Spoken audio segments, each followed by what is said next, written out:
déjà, on a quand même beaucoup travaillé sur la version 2 qui est sortie fin octobre. Dans laquelle il y a eu pas mal de nouveautés. La première, c'est que on a refondu un petit peu l'ergonomie de l'application, la façon dont on peut naviguer dedans. Ensuite, on a ajouté beaucoup de moyens d'interaction pour les utilisateurs dans l'application.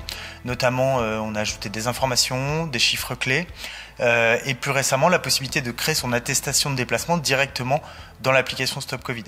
Donc, en fait, tout ça fait que finalement, les utilisateurs peuvent s'approprier beaucoup plus l'application parce que un tracing Bluetooth, qui est donc la fonctionnalité principale de l'application, qui permet donc de remonter les chaînes de contamination, etc.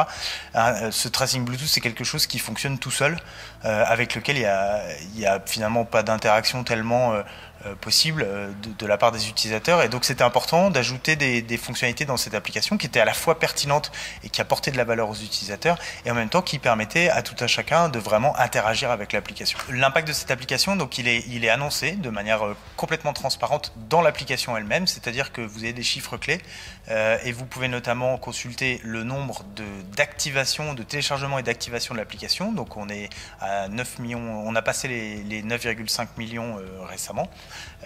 Mais vous pouvez également consulter le nombre de personnes qui ont été notifiées comme étant à risque par l'application et le nombre de personnes qui ont pu se déclarer à travers cette application, donc en vue de prévenir des utilisateurs qui auraient pu être en contact avec eux, alors que ces personnes ne savaient pas qu'elles étaient malades, et pourtant qu'elles l'étaient. On est plutôt fiers d'avoir fait ce projet, et on est assez fiers et satisfaits également que l'adoption de cette nouvelle version de Tous Anti-Covid soit assez forte, puisque donc on est pratiquement 10 millions à l'avoir installé et activé, donc ça c'est chouette.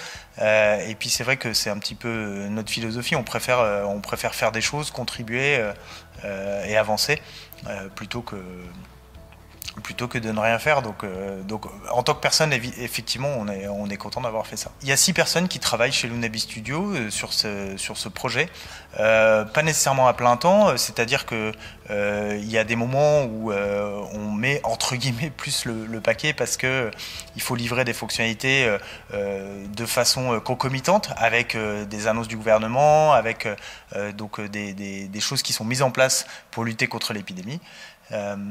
Et donc il y a des moments où c'est un peu plus calme, mais néanmoins on essaie d'avoir toujours une longueur d'avance et de travailler sur les futures fonctionnalités de l'application qui vont sortir d'ici quelques semaines, quelques mois, notamment liées à la période qui va se passer donc suite à ce deuxième confinement qu'on est en train de vivre, mais malheureusement donc c'est pas tout à fait encore c'est pas finalisé, et donc on est encore en train de travailler dessus. Donc je peux pas vous expliquer de façon plus détaillée ce qu'on va sortir.